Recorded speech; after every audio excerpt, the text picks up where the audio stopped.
Pada suatu saat malaikat Jibril datang menemui Nabi Muhammad. Kemudian menuturkan cerita tentang seorang laki-laki. Nama orang itu adalah Syamun al-Ghazi. Dia telah memerangi orang-orang kafir selama 1000 bulan. Sedangkan senjata yang digunakannya hanyalah jenggot unta. Dikisahkan setiap kali dia memukul orang kafir dengan jenggot untanya tersebut, maka sudah dapat dipastikan orang yang bersangkutan akan langsung tewas. Entah sudah berapa banyak orang yang mati di tangan Syamun, yang memiliki senjata yang sangat aneh itu. Menghadapi kekuatan Syamun yang teramat sulit ditandingi, maka orang-orang kafir yang jumlahnya tak terhitung itu merasa kewalahan. Dan karena sudah kehabisan cara, akhirnya mereka berusaha membujuk istri Syamun yang juga termasuk orang kafir, agar mau diajak bersekongkol untuk bersama-sama membunuhnya. Kami akan memberimu uang dan harta yang sangat banyak agar engkau bersedia membunuh suamimu, kata salah seorang di antara kafir itu kepada istri Syamun. Saya tidak mampu membunuhnya, jawab istri Syamun. Kami akan memberimu tali yang sangat kuat. Dengan tali itu, ikatlah kedua tangan dan kakinya sewaktu tidur. Setelah itu kamilah nanti yang akan membunuhnya, kata orang kafir itu lagi. Wanita kafir ini pun menyanggupinya, dan berhasil melakukan apa yang diperintahkan oleh orang-orang yang memusuhi suaminya. Al-Kisah. Ketika bangun tidur, tentu Syamun merasa sangat terkejut, mendapati kedua tangan serta kakinya sudah dalam keadaan terikat dengan tali yang sangat kuat. Siapa gerangan orang-orang yang telah mengikat saya? Tanya Syamun sambil menatap istrinya. Akulah yang telah mengikatmu, sekedar untuk mencoba kekuatanmu saja, jawab istrinya. Rupanya sang istri sengaja menjawab demikian, dengan pertimbangan bila ternyata suaminya nanti mampu melepaskan diri dari ikatan itu, maka hal itu tak akan membahayakan dirinya. Kenyataannya Syamun memang berhasil melepaskan diri.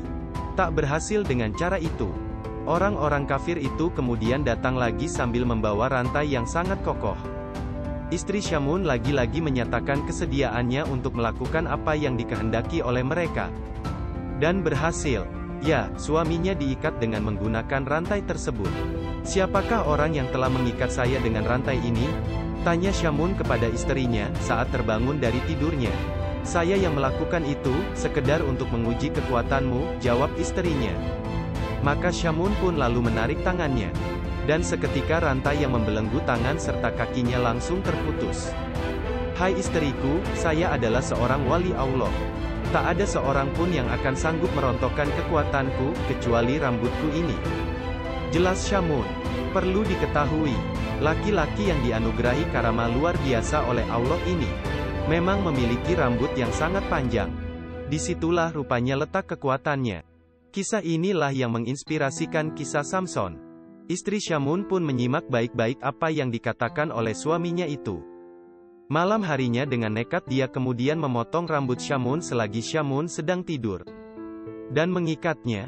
Alat atau tali yang digunakan untuk mengikat tak lain adalah rambutnya itu pula. Ketika Syamun terbangun dari tidurnya, lagi-lagi dia merasa terkejut karena tubuhnya telah dalam keadaan terikat. Siapakah yang telah mengikat tubuhku ini? Tanyanya kemudian. Dan istrinya pun memberi jawaban sama seperti yang sudah-sudah. Syamun menarik tali yang mengikat tubuhnya. Tetapi kali ini, meskipun sudah berusaha dengan sekuat tenaga, dia tetap tak bisa melepaskan tali pengikat yang terbuat dari rambut kepalanya sendiri itu. Menyaksikan usahanya telah berhasil, istri Syamun buru-buru menemui orang kafir dan menceritakan apa yang terjadi. Maka segeralah mereka menemui Syamun lalu membawanya ke tempat penjagalan manusia. Laki-laki ini diikat di sebuah tiang yang ada di situ. Dan orang-orang kafir itu kemudian memotong-motong anggota tubuhnya.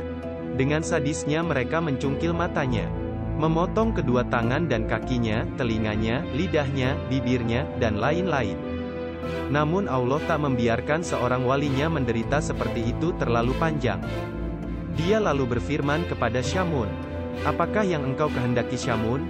Syamun pun menjawab, "Saya menghendaki agar engkau memberi kekuatan kepada saya, sehingga nantinya mampu meruntuhkan tiang bangunan dan reruntuhannya menimpa mereka." Allah pun memberikan kekuatan luar biasa kepadanya. Lalu Syamun menggerakkan tubuhnya, menyebabkan tiang bangunan menjadi patah berantakan. Disusul ambruknya seluruh badan bangunan tersebut menimpa orang-orang kafir. Mereka, termasuk istri Syamun, semuanya langsung tewas. Adapun Syamun sendiri diselamatkan oleh Allah. Bahkan dia juga mengembalikan semua anggota tubuhnya. Setelah itu Syamun beribadah kepada Allah siang malam selama 1000 bulan. Salah seorang di antara para sahabat lalu bertanya, "Wahai Rasulullah, apakah engkau mengetahui maksudnya pahala ibadah Syamun?" Rasulullah mengatakan bahwa beliau tidak mengetahui berapa banyak pahala yang dianugerahkan Allah kepada Syamun tersebut.